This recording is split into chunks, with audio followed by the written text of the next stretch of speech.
This is our third webinar in this series.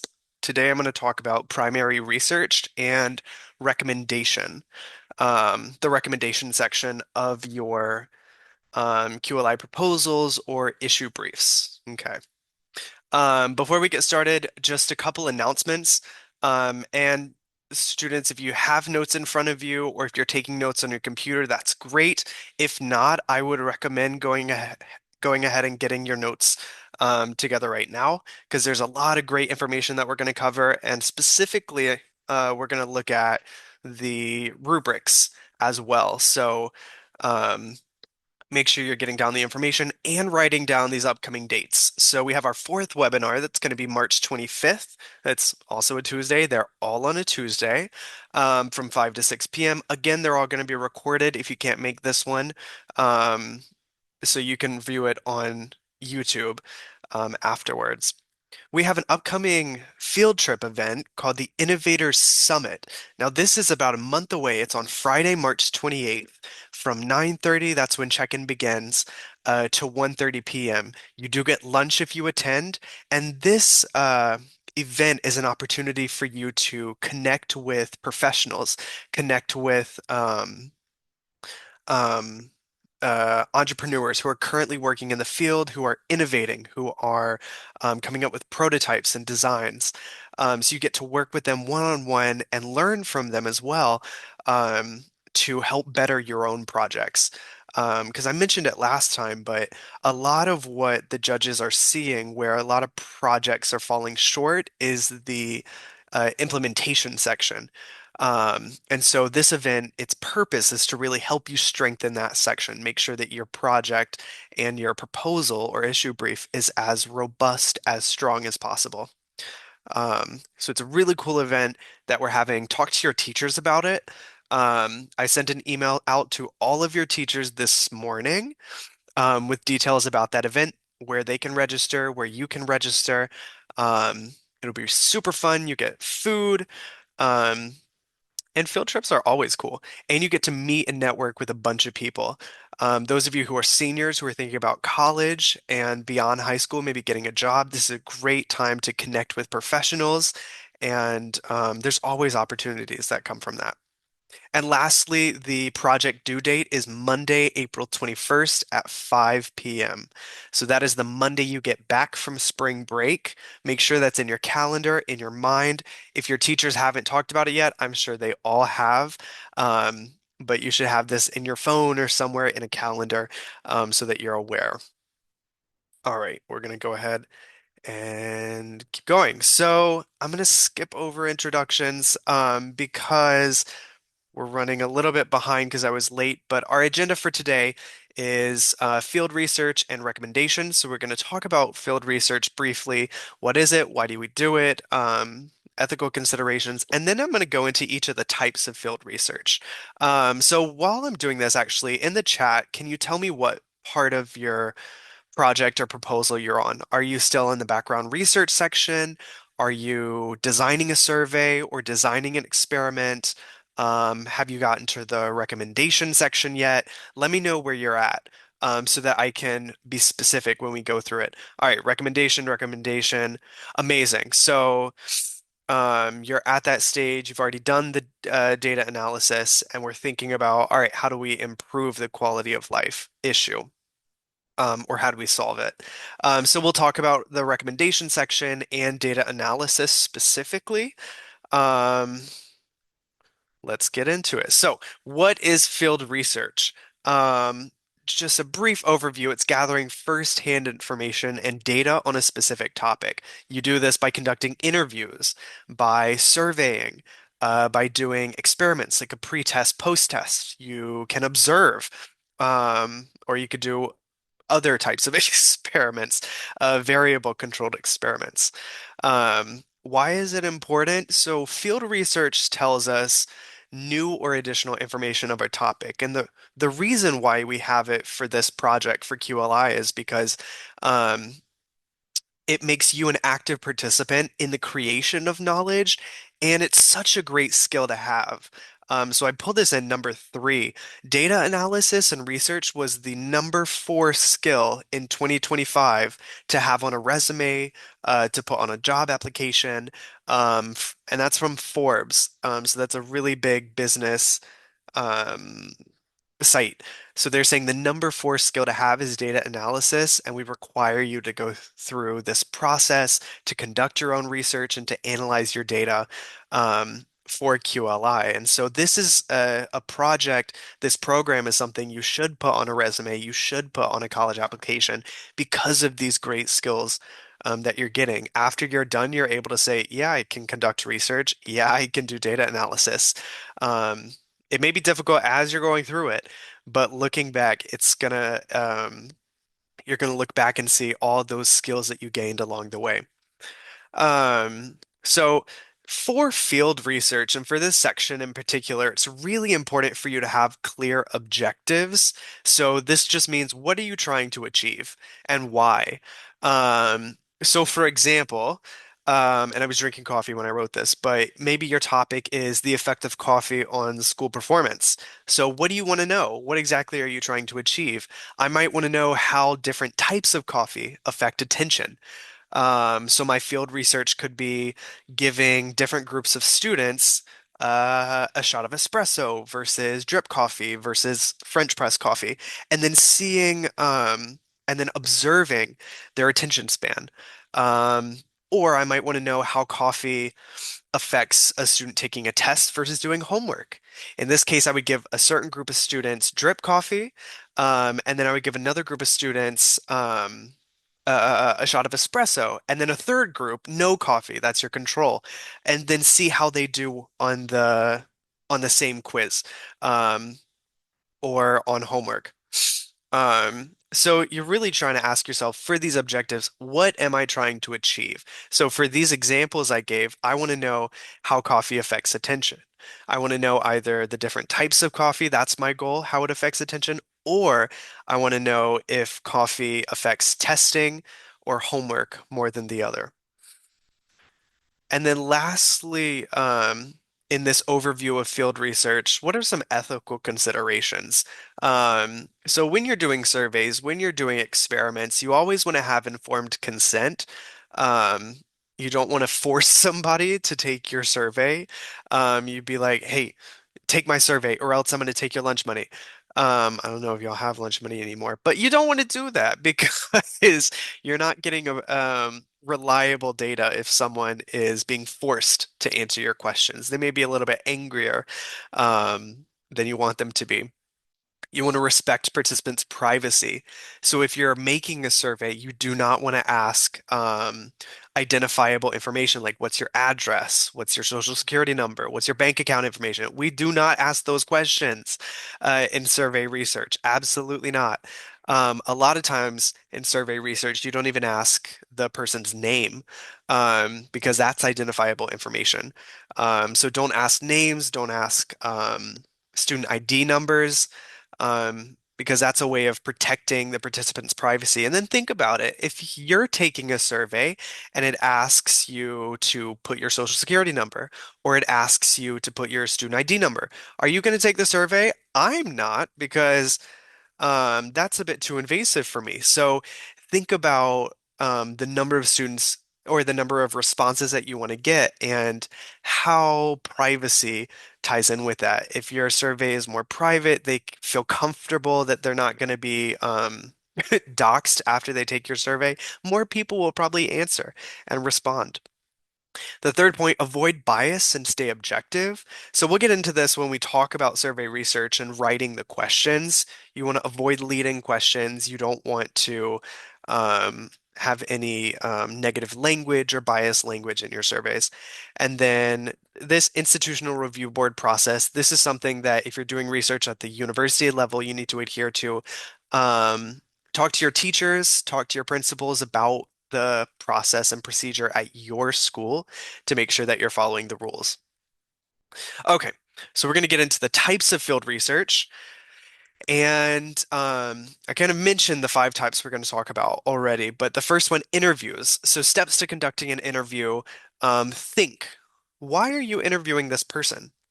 And then think, what do you want to achieve from this interview? So just think in general, why am I interviewing this person and what do I want to gain from this? So maybe you're studying the dropout rates at your high school. Think about who you want to interview, someone that's an expert at your high school or an expert at dropout rates. So maybe you're interviewing your principal. That's They're definitely an expert at the high school and probably dropout rates. What do you hope to achieve from the interview? Maybe you want to learn more about why students are dropping out.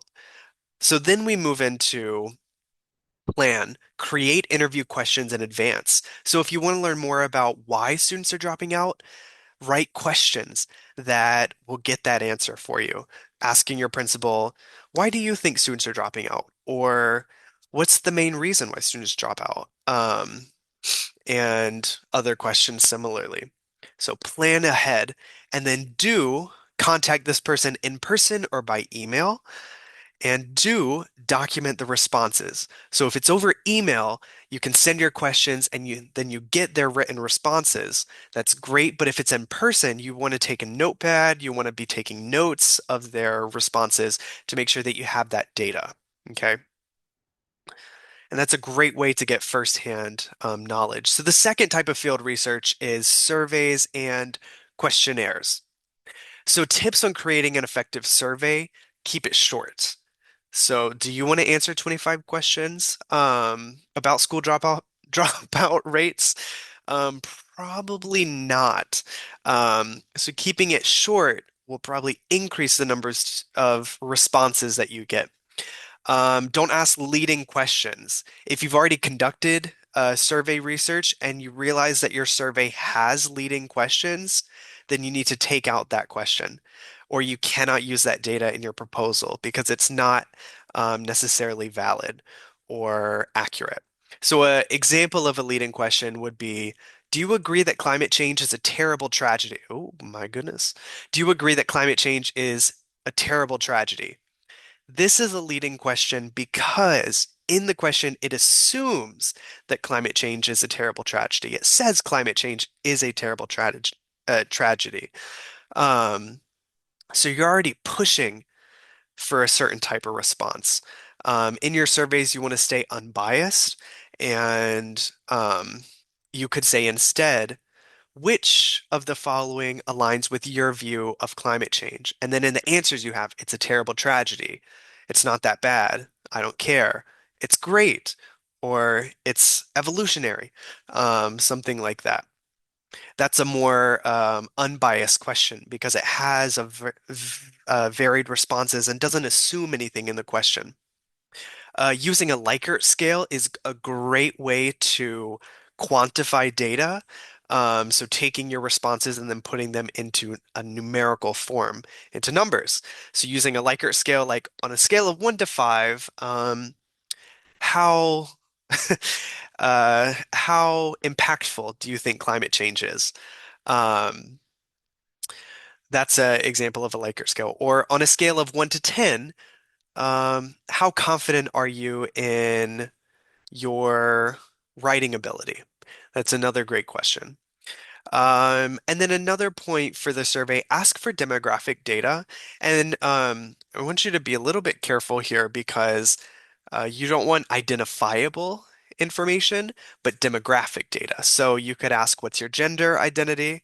Maybe what's your age range? You could ask, what's your household income? You could ask race or ethnicity. And all of these are variables that you can use to analyze your data.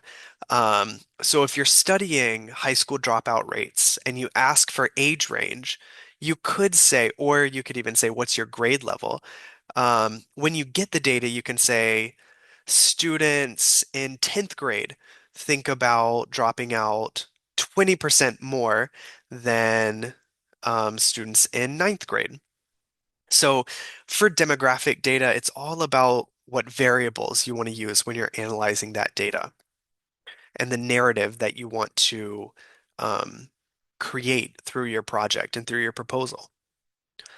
So now we're going to go into observations and observation research. There are two types of observational research, participant and non-participant. In participant research, you engage with the individuals.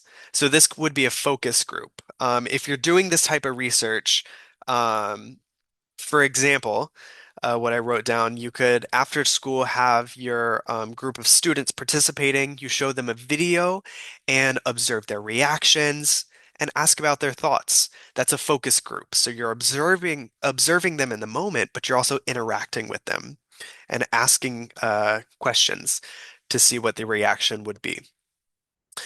For non-participant observational research, while observing, you do not interact with what you're observing. So an example of that is counting the number of rats in the subway. You're not interacting with the rats. You don't want to interact with the rats, but you're counting how many you see at a particular subway stop.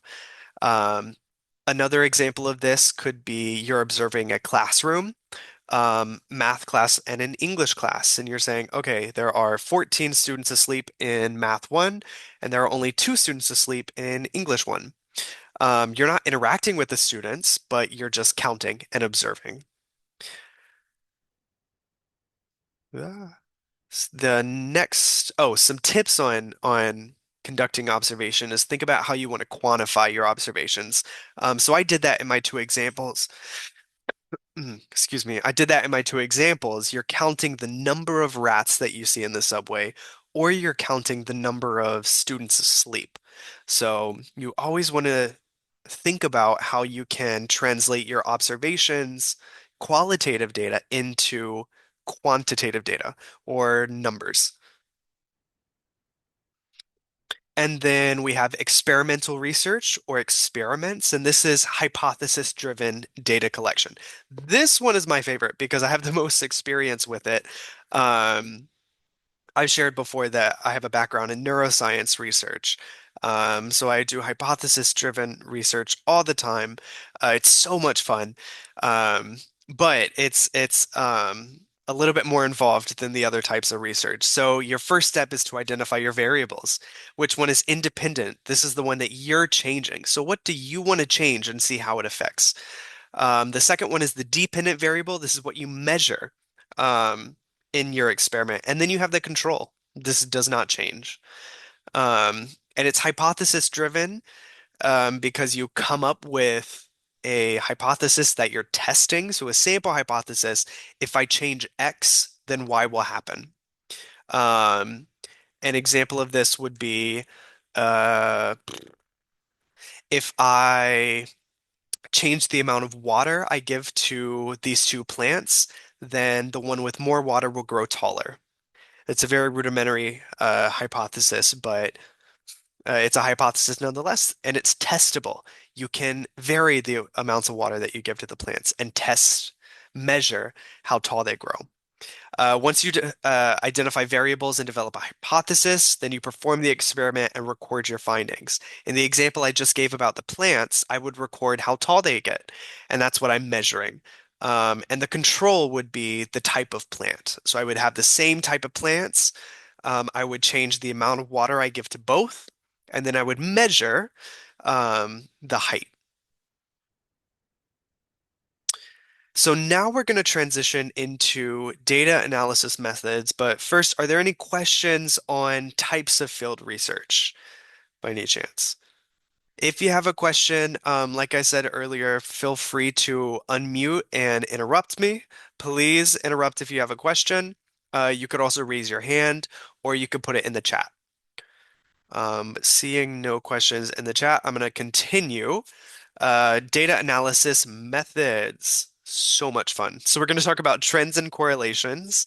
And this is a great way for you to analyze your survey results, analyze your experimental data, your observational results, anything. So a trend is you're really asking, does the data increase or decrease? What is the data doing? Is it going up or down or stays the same? So for example, you could ask, what do the majority of survey respondents think? Um, if you're surveying people on, oh, I got to think. If you're surveying students on cleanliness in the bathroom, what do the majority think? Maybe 40% think the bathroom is clean, but 60% think the bathroom is unclean. So the trend is students primarily feel like the bathroom is unclean. And that's a very basic example. You should have much more details in your own surveys, but it works for the example. And then back to the observational research example that I gave, are more people asleep in math or English? And we're comparing two things to see the trends. Now, for correlations, this is a statistical measurement. I'm sure you've heard of positive correlations, which go up, negative correlations, which go down, or no correlation whatsoever. And we measure this with the correlational coefficient of R. And if it's 1, then you have a perfectly linear correlation, which means it goes up. If it's -1, you have a perfectly negative correlation, meaning it goes down. Um, uh, Directly proportional, negatively, inversely proportional are other words for that.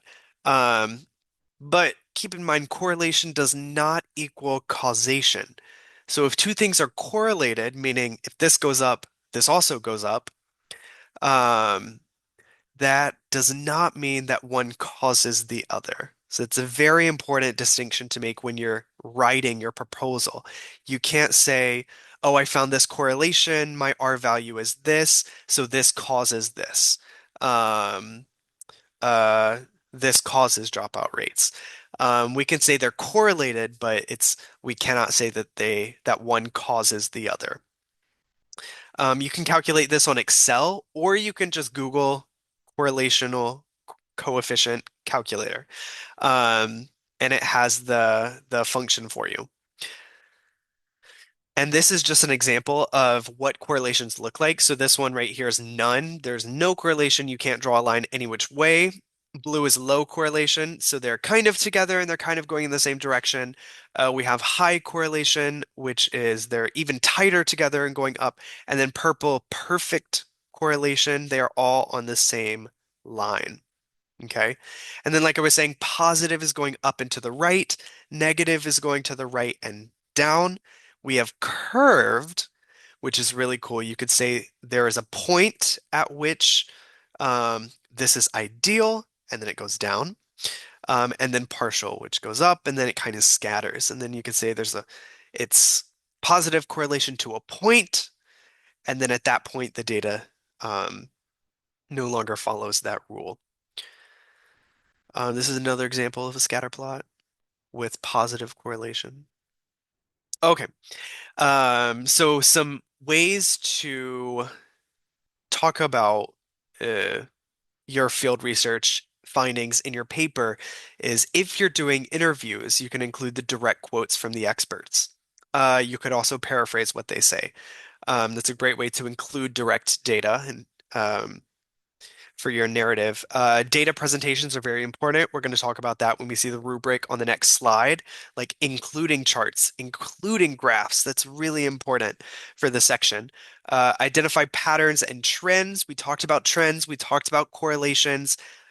Writing those down and saying there is a positive correlation between these two variables, showing that if this one goes up, this one also increases. If the amount of coffee you drink goes up, and your performance goes up, we have a positive correlation.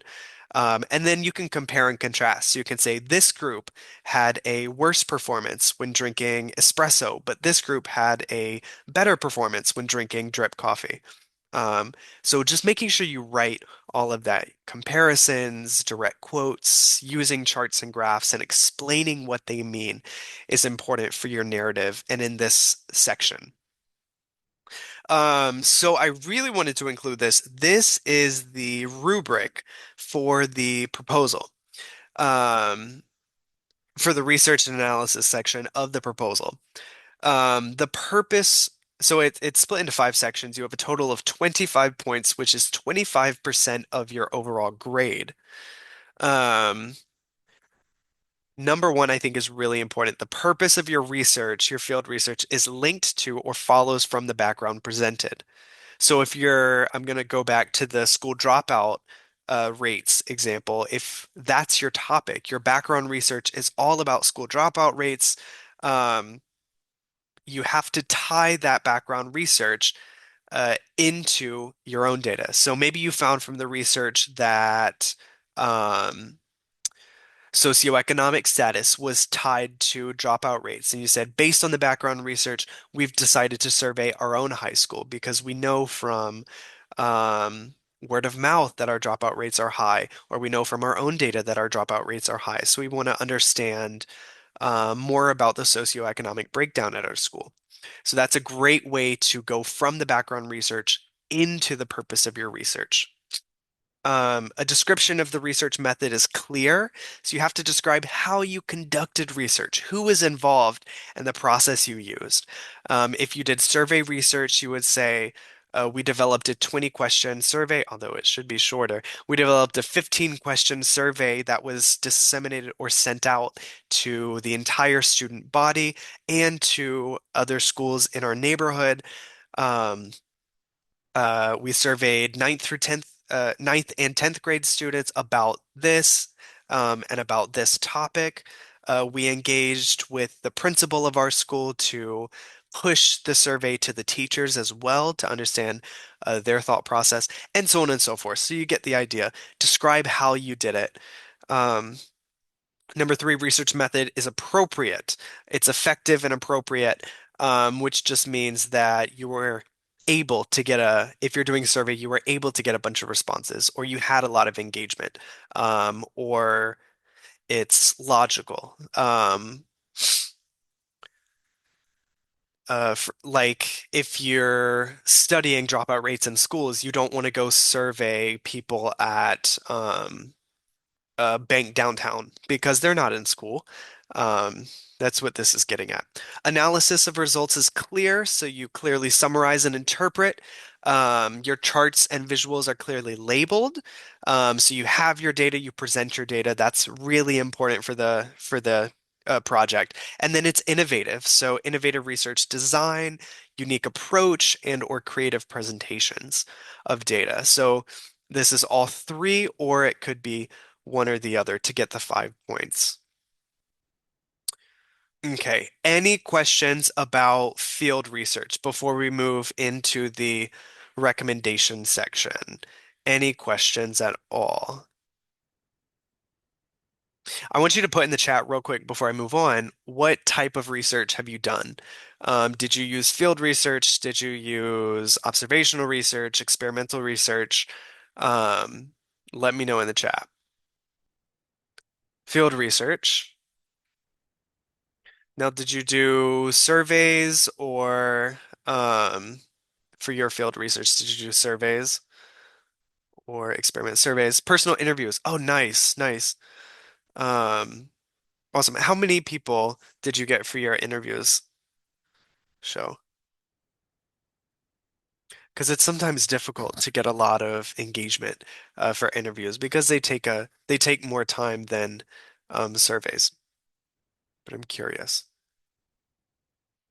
Surveys about 150. That's good. Awesome. Field research, mainly surveys, surveys. Nice. Um, Interestingly, when you're conducting research on human subjects, 32 is the number to find significance in your data. Ideally, we want over 100 survey responses because that's really good. But interviews 4 to 5, nice. That's good. That's more than some other teams that have done interviews. So 4 to 5 is good. Um, I would say the more the merrier, but very nice. Okay, so we're going to go into the recommendation section, and some of you told me you were at this part. So if you have questions going through, throw them in the chat or literally throw them. Again, you can come off mute and interrupt me. Ah, let me skipping. Okay, keep in mind your field research and analysis section and your recommendation section are 45% of the total score. So the two things that we're talking about today, and we're going through the rubrics for both of them, these make up almost half of your overall score for this project. Pretty important stuff. And that's why it's a lot of information today. Um, but for the recommendation, a strong recommendation is detailed, clear, and realistic. And it's derived from the research data. So what does that mean? Derived from the research data. Um, what it means essentially is there's a connection from what you studied um, to your recommendation for the solution. So you got you all were talking about doing interviews and surveys. Um, what information from your survey did you get that led you to this solution? Or what did you learn from your interviews that helped you develop this recommendation? Um, so again, back to the example of high school dropout rates, maybe you learned from the survey that your fellow students, your peers, consider dropping out when because of primarily, let's say 70% of them say due to stress. Okay, so your recommendation, our opening sentences, based on our research findings, 70% of students at this school feel that stress is the biggest factor leading them to consider dropping out. Side note, I would say, how do you define stress? Because there's a lot of different ways to define it. But anyway, your opening statement, 70% feel that stress leads them to considering dropping out. So our recommendation is focused on reducing stress levels of our peers. And here's how we plan to do that. Excuse me. Uh, oh God. So it's directly derived from the research data. I cite the data and I say our next steps are, and we plan to do it by doing this. It's detailed, clear, and then realistic. So your recommendation needs to be realistic. One of the one of the proposals from the previous years was looking at obesity in our community. And their recommendation was, if I remember accurately, was to create a nationwide um, education program to do better foods, and the New York City government needs to the change the foods that are available, and they need to educate the public. And those are great ideas, but how can you implement them? You're not the New York City government. Um, how can how can you go and do this educational campaign for all of New York State or nationwide? So that's what we mean when we say realistic. You need to be able to implement your recommendations. I do want you to think beyond and think about next steps, but for this project, ultimately, you have to do your recommendations. And at our next webinar, that's going to be our focus, is the implementation. So um, how are you putting your boots on the ground and actually getting it done? Um, so you can come up with all of these great ideas for how to restructure society and reform our government. Um, but what are the specific steps? So if you want to, I'm on a tangent right now, but if that's one of your recommendations is restructuring the government, a realistic step would be doing a campaign at your school to call your local senator or representative and campaign and send letters and do these things. Those are recommendations to affect the overall change that you want to make. Next, there's my mouse. So in the student manual, pages 10 and 11, there are four questions that you need to consider when writing this section. The first one is, what is your recommendation? Or what are your recommendations? So be very clear on what you're recommending. Um, Don't just say, well, we think that the world needs to change. No, what are you recommending being done? Um, Number two, what results from your field research indicate the need for your recommended solution? I kind of gave an example of this already. You could say 70% of our students think that or believe that stress is the main reason, or indicated that stress is the main reason for them to consider dropping out. Based on that, we have developed the strategy to reduce stress. Um, that's a great way that ties your field research to your recommendation. Question C, what are the potential obstacles or difficulties that may exist before or after or during implementation of your recommendation? So what challenges do you foresee? Are there groups of people who would oppose your recommendation? Are there reasons that the idea you propose has not been done before? So these just go into what are the challenges? Why hasn't this been done? Why is your solution better than the rest? And then question D, what do you hope your recommended solution will accomplish? Who would benefit? Or what specific area would benefit? Um, so with the example of stress and dropout rates, you could say, we hope to reduce stress by this percent. Um, and we hope that in addition with stress being reduced, the number of students who consider dropping out goes down. Simple as that. If you want to, take a picture of these four questions, but it's also in your student manual, pages 10 to 11. If you don't have access to that, it should be in your Google Classroom if your teacher has a Google Classroom. If not, um, you can email me and I'll send it to you directly. Your teacher does have access to it, but sometimes it's difficult to navigate to the page. But shoot me an email and I'll send it to you directly. Now we're going to go over the recommendation section rubric, and this is 20 points. There are four factors, four sections. Um, Research findings support the recommendation. This is your connection. So based on your data, what ties into your recommendation? What did you learn from your field research that pushed you to recommending this or recommending that? Number two, description of the recommendation is clear. You identify and explain your recommendations clearly and thoughtfully. Ah, oh my goodness. Excuse me, everybody. Okay. The third one, feasibility of recommendation based on information provided. Are you able to do this recommendation? Um, School dropout rates. If we think about that, you are not able to increase everybody's socioeconomic status. So your recommendation cannot be pay people more. That's a great idea, but it's not feasible, unfortunately. In an ideal world, everybody would get paid more, but it's not feasible. So think about what you can accomplish and what you can get done.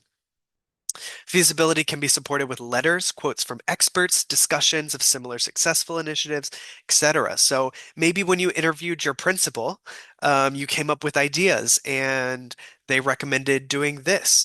Um, that's a great way to support feasibility. And in this section, you can say, we spoke with principal so and so, and they recommended this, this, and this. Based previously last year, we had this initiative and this initiative. Um, Definitely include that. And then innovation. So your recommendation is innovative and displays out of the box thinking.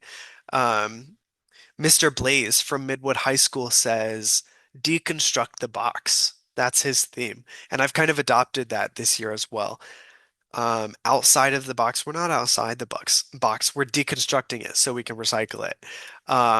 But how is your recommendation different than what's already been done or what's currently being done?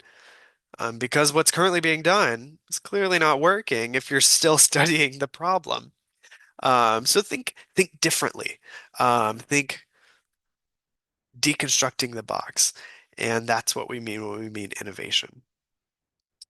Okay, so that was a lot. We've talked about field research. We talked about the types of field research. We talked about the recommendation section, so the specific things to consider. And that is it. So, do you have any questions?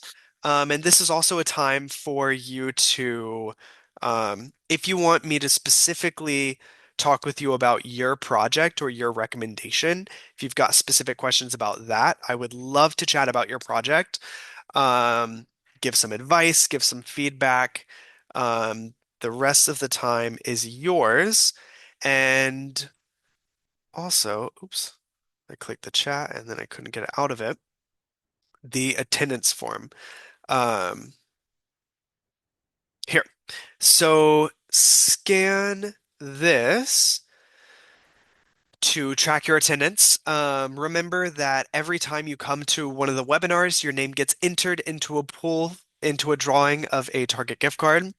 So make sure that you are completing this form for your attendance. If it's not completed, it's not submitted, and you do not get entered to win. Um, so make sure you do that fully and completely. Um, Once you complete this form, if you have no questions, you are free to go. Thank you to you all who participated and have hung around. I hope you got some valuable information from this.